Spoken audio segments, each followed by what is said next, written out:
I had a bunch of names written down in a notepad, and I was like, oh, I kind of like this word. It has to do with space a little bit, and also like separating from all these other systems. And I was like, okay, let me see what I can find. I was like, oh, undoc.net, I think I had, or undoc.co or something was available. So I picked that up. But then I looked and no one had undoc.com. Like it was registered, but they weren't using it. It is a huge, huge deal to have. First of all, it's a short domain. It's a short name. English word, and it's a .com. And it actually means a lot. The name itself means a lot.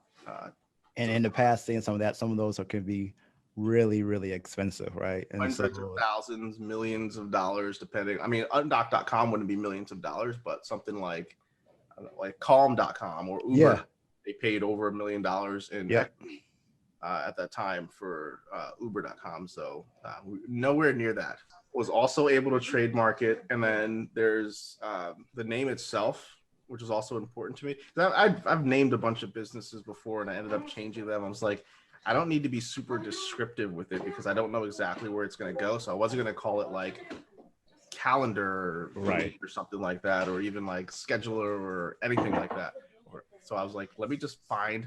I had 3 or 4 other options, but Undoc was the one I was able to track down the domain. And this was a hunt. I'm telling you, this was a hunt. Like I said, I don't make the story sound that interesting, but it was a hunt. I'm calling. It's always a hunt, right? I'm still trying to get the .io, and the guy's like, "No, I'm working on something." I'm like, "You've been working on it for 2 years. It's still not there. Just give it to me. I will pop up. I'm never gonna let this go." I pop up and I email the guy like 3. His name is Benjamin. I email him like once every 3 months, like, "Hey, it still doesn't look like you're using domain. I would love to have it. Please give it to me." So you just got to be really persistent if you want that domain.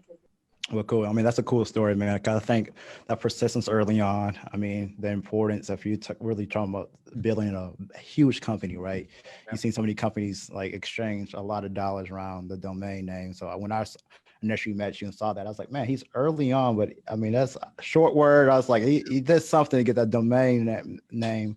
And I was thoroughly impressed just by that alone. I think I came across Nash.